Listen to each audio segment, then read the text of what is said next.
তাহলে একটা একটা তোমাদের অর্থ উপার্জনের জায়গা তৈরি হয়। কেউ কেউ প্যাকেট করে দিয়ে পাশের দোকানে দিয়ে দিলে কেউ না কেউ কিনবে, সেই কেনা থেকে যে টাকাটা পাওয়া সেই টাকাটা দিয়ে হয়তো দুটো কলম হয়ে যাবে, দুটো খাতা হয়ে যাবে।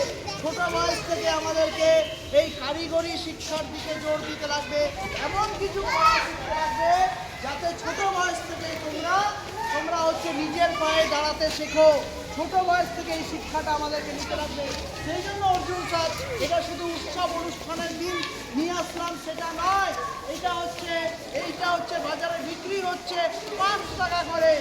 তোমরা যদি 50টা বা 30টা বানাও, প্যাকেট করে পাশের দোকানে দিয়ে দাও, দেখবা কেউ না কেউ কিনবে, যারটা ভালো হবে তারটা কিনবে। দেখো দেখো এই মেয়েটি বানিয়েছে, এটা হচ্ছে 30 টাকায় বিক্রি হবে, 25 থেকে 30 টাকায় বিক্রি হবে। এটা নিজে তৈরি করেছে, 25 থেকে 30 টাকায় বিক্রি হবে একটা, ও নিজে তৈরি করেছে। এইরকম ওইখানে তৈরি করেছে, দেখো ওটাও অনেকে কিনবে 5 টাকা 10 টাকায়। এইরকম করে আমাদেরকে তৈরি করতে লাগবে। নিজের পাশের দোকানে যদি যাও, দেখবা যে এখানে 30টা বানালো, 30টা বানিয়ে দোকানে দিচ্ছে, দেখবা 10টা তো বিক্রি হবে, 10টা তো বিক্রি হলেও 20 টাকা করে, 10 টাকা করে হলেও 100 টাকা হবে। 100 টাকা দিয়ে খাতা কলম পেন কিনে নিতে পারবা। এই বুনিয়াদি শিক্ষাটা আমরা আমাদের অর্জুন স্যার এটা প্রতি বছর এটাকে করার, আমরা এই জন্য এটাকে দিচ্ছি। এটা শুধু রাখি বন্ধনের দিন ও নিজে তৈরি করে আনলাম পড়ানোর জন্য নয়, এটাতে স্বাবলম্বী হওয়ার শিক্ষা। ঠিক আছে, এটাকে করতে লাগবে তোমাদেরকে।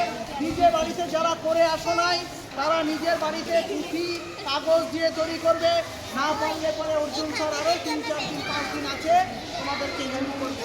এরকম আরও নতুন নতুন কাগজ কারিগরি শিক্ষার দিকে আমরা দিব এবং কাজ দেবো। বড় মেয়েদেরকে ক্লাস 4, 5 যারা আছে তাদেরকে কাপড়ের মধ্যে বুটিকের কাজ আমরা দেব। কাপড়ের মধ্যে বুটিক তৈরি, ফেব্রিক তৈরি, ফেব্রিক পেন্টিং আছে। এই ফেব্রিক পেন্টিং করলে পরে বাড়ির আশেপাশে যে ভালো শিখবে সে হচ্ছে বাড়ির আশেপাশে এটা দিয়ে অর্থ উপার্জন করতে হবে। আমরা ক্লাস 4, 5কে ফেব্রিক পেন্টিং করাবো, এগুলো করতে হবে। পুরোনো কাপড়গুলো